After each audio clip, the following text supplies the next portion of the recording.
오늘 이제 거룩한 제사장 시리즈 마지막 시간, 9번째 시간까지 왔습니다.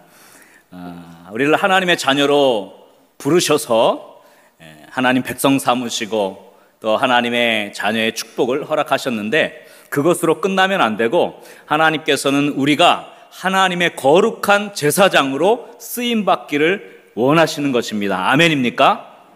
그냥 이렇게 대강 인생 살다가 하는 것이 아니라 이 세상 한 번뿐인 인생, 정말 하나님께서 쓰실 만한 거룩한 제사장으로 구별하셔, 그 구별된 제사장으로 쓰임받기를 주님이 원하시는 줄 믿으시기 바랍니다.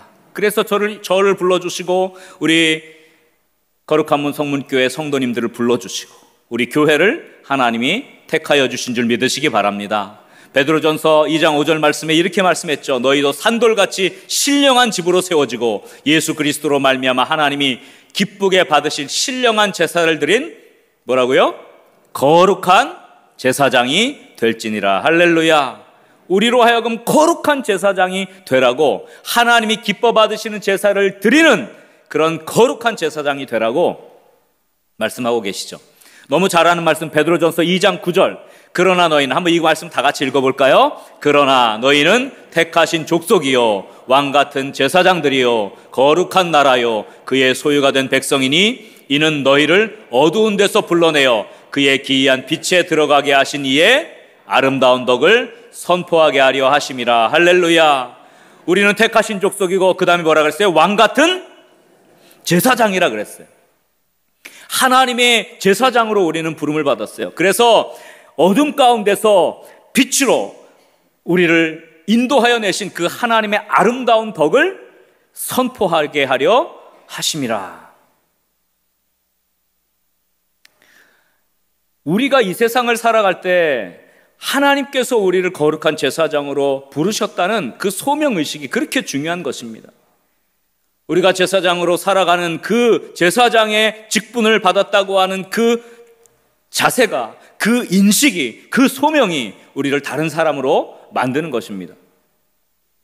계시록 5장 9절 10절에 보면 또 이렇게 말씀합니다. 그들이 새 노래를 불러 이르되 두루마리를 가지고 그 인봉을 떼기에 합당하시도다. 일찍이 죽임을 당하사 각 족속과 방언과 백성과 나라 가운데에서 사람들을 어떻게 해요? 피로 사서 하나님께 드리시고. 누가 그렇게 하신 거예요?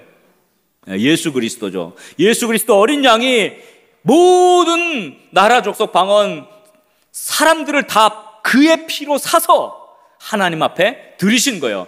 우리를 피로 사서 하나님 앞에 드렸는데 그게 어떤 것이냐? 10절에 보니까 이렇게 말씀했어요. 그들로 우리 하나님 앞에서 나라와 뭘 삼았다고요? 제사장들을 삼으셨으니 그들이 땅에서 왕노릇하리로다 하더라. 할렐루야. 우리를 주님께서 부르신 것은 값싸게 부르신 것이 아니라 예수 그리스도의 피값으로 우리를 사서 하나님 앞에 드렸는데 뭐 삼기 위해서? 제사장 삼기 위해서 우리를 피값으로 사서 드리신 거예요. 그러니 대강 살 수 있습니까? 적당히 살 수 있습니까? 그렇지 못하죠. 우리는 하나님께서 우리를 특별하게 선택하시고 부르신 거룩한 제사장이요 예수 그리스도의 피로 값주고 사신 제사장들이라는 사실을 믿으시기 바랍니다. 그래서 저와 여러분들이 이 제사장이라는 그 거룩한 소명을 가지고 이 땅을 살아가는 그런 축복의 사람들이 되어야 할 것입니다. 한번 옆에 분들을 이렇게 축복합시다. 당신은 제사장이십니다. 제사장답게 살아갑시다. 그래서 우리가 이 거룩한 제사장 위임식의 절차, 레위기 8장을 통해서 또 출애굽기의 보조적인 그 내용들을 통해서 쭉 살펴본 거예요. 하나님이 먼저 회막으로 부르셨다 그랬잖아요. 회막으로 부르신 것은 이스라엘 백성으로 먼저 부르셨어요. 그러나 제사장으로 구별해서 회막으로 부르신 것은 사명을 주시기 위한 거죠. 첫 번째 우리를 부를 때는 구원받기 위해 부름을 받았지만 이제 구원받은 부름으로 끝나서는 안 되고 두 번째 부름을 받아야 돼요. 저와 여러분들, 사명의 자리가 있어야 할 것입니다. 바로 그것이 회막으로 부르시는 거예요. 그리고 우리를 물로 깨끗하게 씻기셨죠. 우리의 양심이 더러운 것들을 인식할 수 있도록 우리의 양심을 깨끗게 하는 일을 물로 씻기심으로 합니다. 그 다음에 거룩한 옷들을 입히시는데 흰 세마포 속옷을 입히신 것은 겉과 속이 다르지 않은 내면이 정결한 영성을 말하는 거예요. 그 속옷 위에다가 띠를 띱니다. 보이지도 않는데 왜 띠를 띱니까? 언제든 주님 오실 때 준비된 자세로 주님을 맞이하라는 것이죠. 그 위에 청색의 겉옷을 입습니다. 그런데 그 청색의 겉옷은 하늘을 상징하는 거죠. 하늘 소망을 상징하는데 그 청색 겉옷의 끝자락에 뭐가 달려 있다고요? 금방울이 달려 있어요. 성류의 장식과. 그래서 움직일 때마다 맑은 방울의 소리가 나는 겁니다. 살아 움직이는 영성이 되어야 하는 것이죠. 그리고 에봇을 입었는데 에봇은 겉과 앞과 뒤가 붙어서 연합이 되어야 되죠. 그걸 허리띠로 묶었습니다. 연합을 힘써야 되고 그 어깨에 12지파의 이름이 새겨져서 호마노의 보석에 어깨에 얹혀졌어요. 그것은 뭡니까? 내가 하나님 앞에 기도하러 나갈 때 나 혼자 나가는 것이 아니라 내 어깨에 메어진 사람들이 함께 나가는 거죠. 대표성입니다. 책임감을 말하는 것이죠. 내가 기도하러 나가면 우리 가정이 다 나가는 것이고, 내가 하나님 앞에 헌신하면 우리 교회가 헌신하게 되는 것이고. 아멘입니까? 그런 책임감이 있는 거예요. 그리고 에봇의 가슴에 흉패를 붙였습니다. 12개의 눈물 보석을 달아 그곳에 이름을 새겼습니다. 가슴으로 하는 기도자가 돼야죠. 눈물의 기도자가 되어야 합니다. 그리고 마지막으로 지난 시간에 관을 씌웠어요. 머리에 관을 씌웠는데 거기에 특징이 뭡니까? 여호와께 성결이라는 글씨가 새겨진 금패를 이마에 붙였죠. 우리의 생각이 거룩해져야 된다. 자, 다 정리됐죠? 다 기억하고 계시나요? 이게 딱 이렇게 순서대로 상징대로 보면 이 제사장의 그 복제가 쫙 정리돼요. 근데 오늘 이게 다 준비돼도 오늘 이 마지막 관유를 붓는 일이 없으면 하나님이 제사를 받지 않는 거예요. 오늘 중요한 것은 마지막으로 관유를 붓는 거예요. 오늘 우리가 읽은 본문 다시 한번 보시면 레위기 8장 10절부터 보시면 모세가 뭘 가져다가?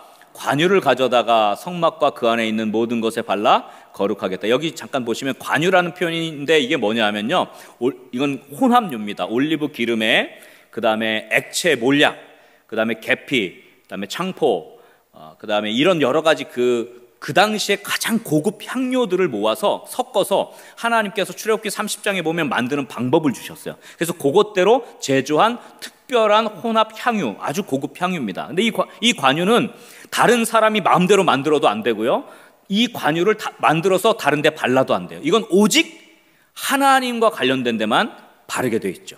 하나님과 관련된 데만 사용하게 된 그 거룩한 기름이 관유예요. 이 관유를 가져다가 어디다가 바르냐면 성막과 그 안에 있는 모든 것에 발라 거룩하게 해요. 그 다음에 11절에 보니까 또 어디에? 제단에 7번 뿌리고 제단과 그 모든 기구와 물두멍과 그 받침에 이 관유를 발라서 거룩하게 하죠. 12절에 보면 마지막으로 이 관유를 어떻게 해요? 아론의 머리에다가 붓습니다. 기름을 붓는다는 게 이거예요. 기름을 붓습니다. 관유를 붓고 그리고 그에게 발라서 거룩하게 했다. 이 마지막 관유를 발라서 거룩하게 하는 이 과정이 클라이막스예요.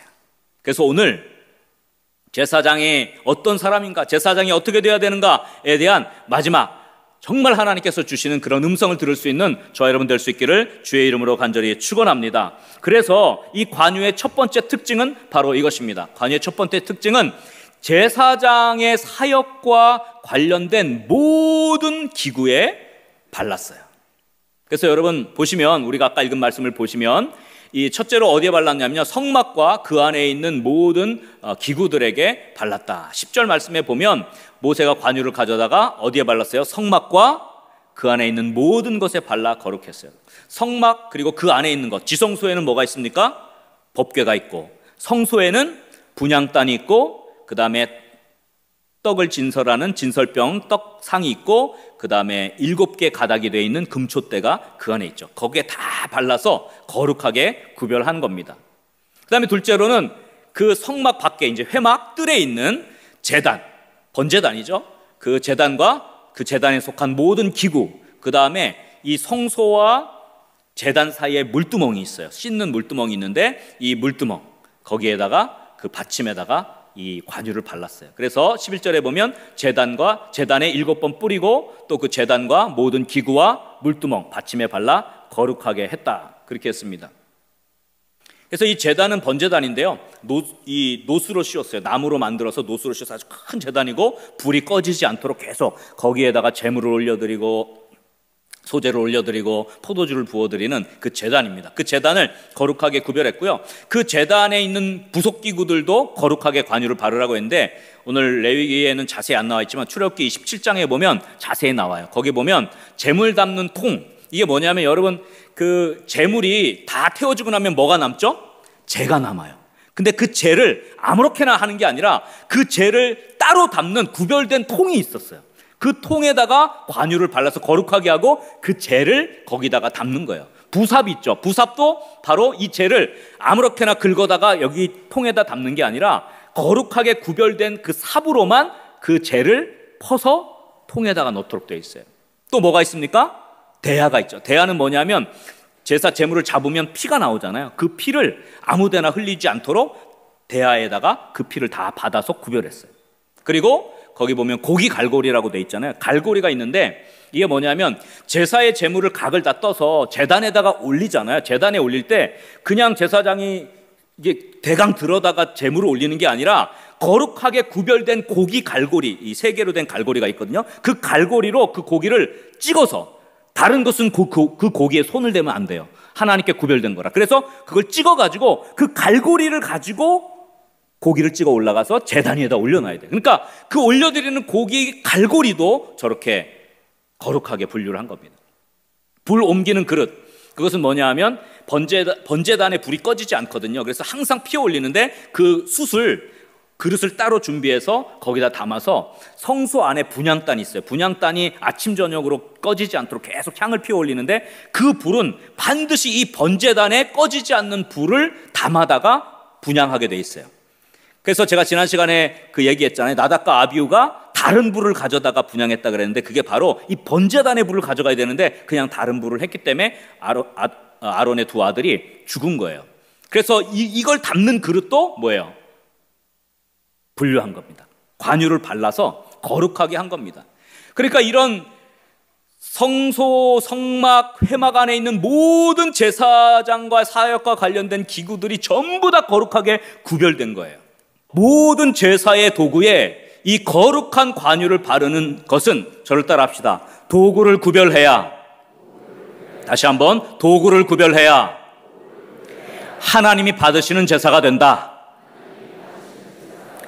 하나님이 제사를 받으시려면 그 도구가 구별되어야 하기 때문에 관유를 바른 것입니다.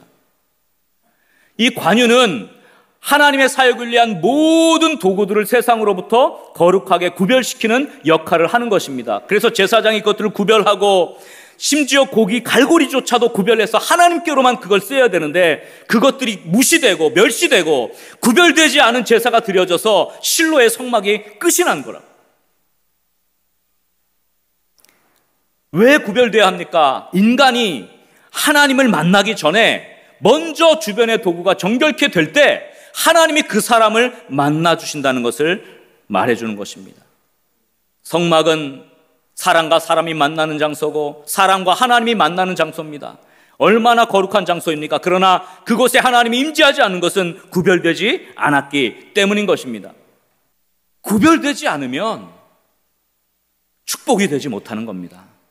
여러분, 대표적으로 구약의 가인의 제사와 아벨의 제사 많이 이야기하잖아요. 여러분, 거기 성경에 보면 왜 가인의 제사를 하나님이 안 받으셨습니까? 여러 가지가 있지만 그 중에 하나는 뭐냐면 가인은 농사 짓는 사람이었어요. 그러니까 농사가 많이 이렇게 결실을 맺게 되면 그걸로 제사를 드렸는데 그 히브리 성경에 보면 그 소산물 중 아무거나 라는 표현이 있어요. 그 소산물 중 일부라 그랬는데 그건 아무거나라는 뜻이, 아무거나 갖다가 제사를 드렸다 그랬어요.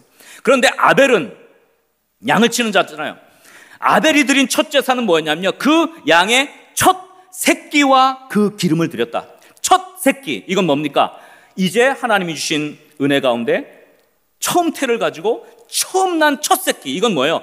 기다리고 또 기다린 거예요. 구별되고 또 구별된 거예요. 이거를 하나님 앞에 올려드린 거죠. 똑같은 제사를 드립니다. 불도 태워드리고 제물도 태워드리고 똑같지만 구별된 것과 구별되지 않은 아무 것은 천지차이인 거예요. 그래서 여러분, 우리가 하나님 앞에 나올 때 축복의 사람이 되는 거는요, 구별하는 것으로부터 시작되는 줄 믿으시기 바랍니다. 여러분은 하나님을 위해서 뭘 구별했습니까? 오늘 주님 앞에 나올 때 뭘 구별하고 나왔습니까? 작은 것 하나라도 구별이 필요하죠. 제가 전에 늘 말씀드리지만 저는 주일날 입는 옷은 딱 주일만 입어요. 주일날 입는 양복이 따로 있어요. 이건 딴 때 절대 입지 않습니다. 보이진 않지만 제 신발, 주일날 이 신발 보이나요? 보이지 않죠? 이 강대상 때문에 보이지 않는데 이 구두도요, 주일날 강단에 올라올 때만 저는 신어요. 다른데 뭐 시장 돌아다니고 뭐 어디 돌아다니고 이 신발 신고 제가 이 강단에 서죠. 이거는 뭐 형식주의, 율법주의를 얘기하는 게 아니라 하나님께 대한 제 마음이에요. 뭐라도 하나 구별해서 하나님 앞에 정성스럽게 할 수 없을까? 주일날 액세서리 하나도, 옷차림 하나도. 여러분 시장 갈 때 먼지 풀풀 나는 옷 입고 그걸 그대로 교회로 하나님 앞으로 입고 뭐 나와도 하나님이 기뻐 받으세요. 여러분 사랑하시니까. 그러나 그래도 내가 하나님 앞에 뭔가를 좀 구별하면 어떨까? 드리는 예물 하나도 마찬가지죠. 저는 이상하게 새 돈만 보면 헌금 드리고 싶어서 미치겠어요. 전 새 돈이 생기면 그 새 돈을 모아놓는 통 함이 따로 있어요. 그 새 돈이 생기면 저는 그 함에다 그걸 차곡차곡 놔서 그걸 나중에 예물 드릴 때 그걸 사용하죠.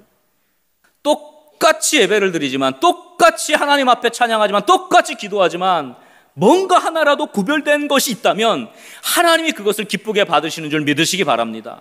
그냥 평소에 하는 것과 똑같이 그냥 뭐 이러나 저러나 그렇게 똑같이 하지 말고, 내가 하나님 앞에 뭔가 구별할 게 있을까? 내가 하나님 앞에 조금 더 거룩하게 구별할 게 뭐가 있을까? 정말 결단하고 거룩한 구별자로 축복의 사람들이 될 수 있기를 주의 이름으로 간절히 축원합니다. 디모데후서 2장 20절 21절에 너무 유명한 말씀이죠. 큰 집에는 금그릇이 있고 은그릇이 있고 나무그릇이 있고 질그릇이 있어요.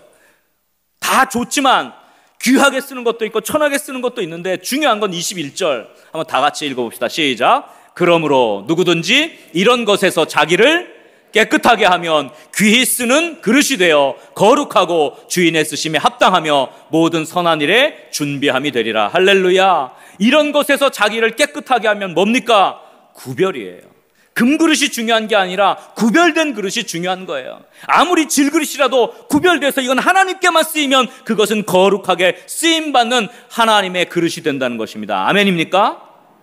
그 구별의 요소가 없다면 하나님이 기뻐하시지 않는 거예요. 구별이 되지 않는 걸 하나님이 어찌 받으시겠습니까?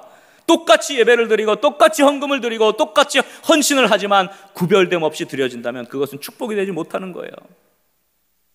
여기 우리 안내위원들, 성금위원들 가운을 다 입는 것은 구별이 있잖아요. 우리 성가대는 뭐 마찬가지고요.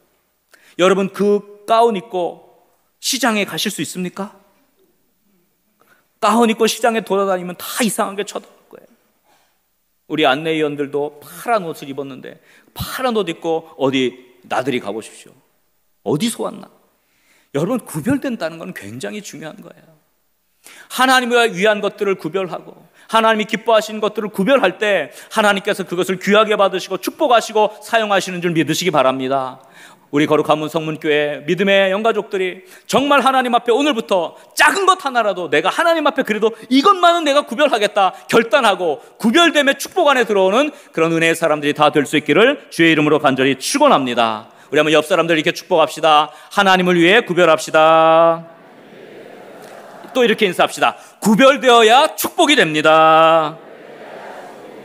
할렐루야. 그래서 마지막 제일 중요한 건 이겁니다. 관유의 두 번째 특징인데요. 이 관유는 제사장의 머리에 부어지는 거예요. 제사장의 머리, 제사장 자신에게 부어지고 발라진다는 겁니다. 그 기물들에 부어지고 마지막엔 누구에게?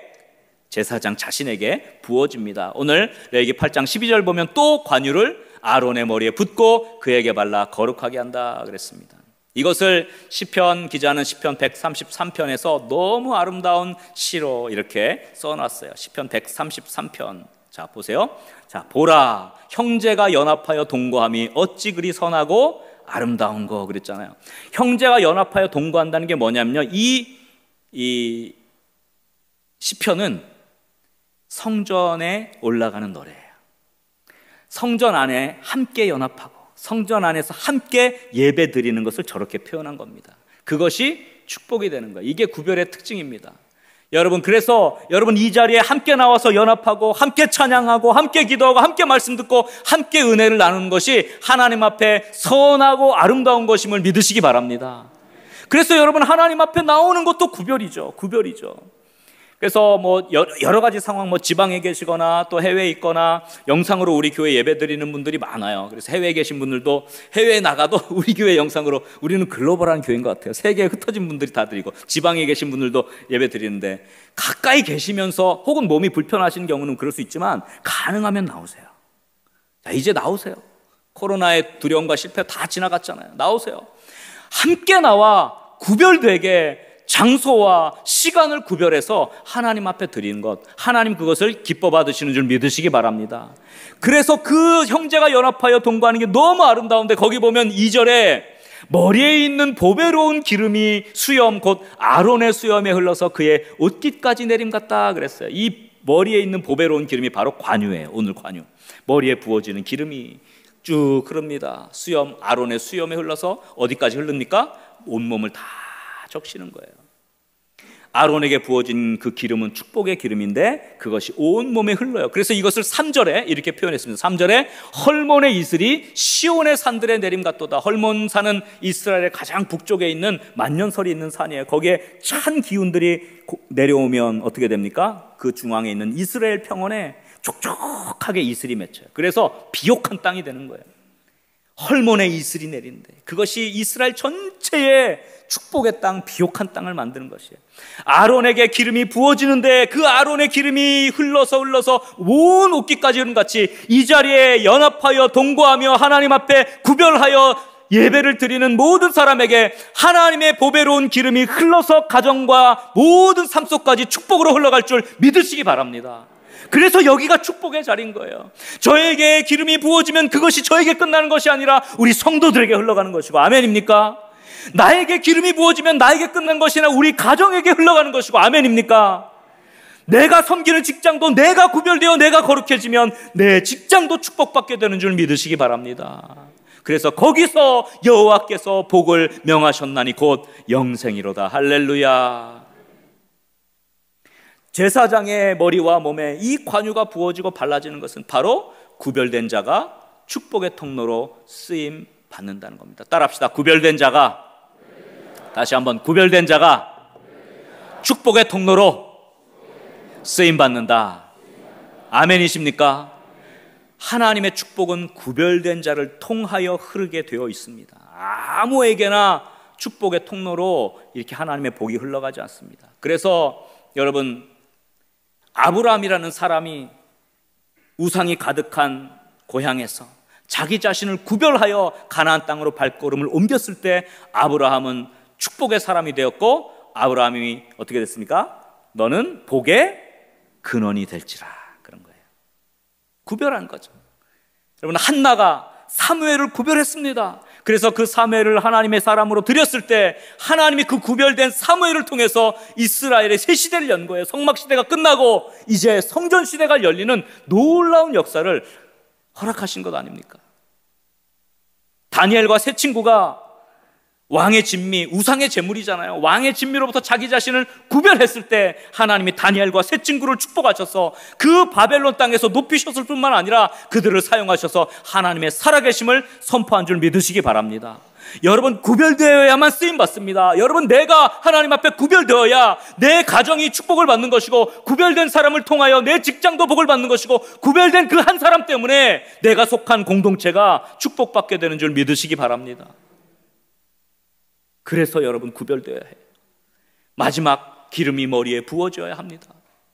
하나님의 축복은 바로 이렇게 구별된 거룩한 자, 하나님의 사명을 위해서 구별된 자를 통하여 이루어지는 줄 믿으시기 바랍니다. 오늘 거룩한 문성문교회 믿음의 영가족들이 나는 하나님 앞에 어떻게 구별될까? 나는 하나님 앞에 뭘 구별하는가? 구별된 자들이 되고 결단을 하셔서 그 구별됨을 통하여 하나님의 축복이 임하고 그것이 나에게서 멈추는 것이 아니라 기름이 온몸에 흐르고 헐몬의 이슬이 산들에 내림같이 모든 가정과 내가 속한 곳곳마다 또 우리 교회가 축복의 통로가 될 수 있는 은혜가 있기를 주의 이름으로 간절히 축원합니다. 그래서 여러분, 구별된 자가 축복의 통로가 되는 것입니다. 아멘입니까? 한번 옆에 분들 한번 이렇게 인사합시다. 거룩하게 구별됩시다. 구별된 자가 축복의 통로가 됩니다.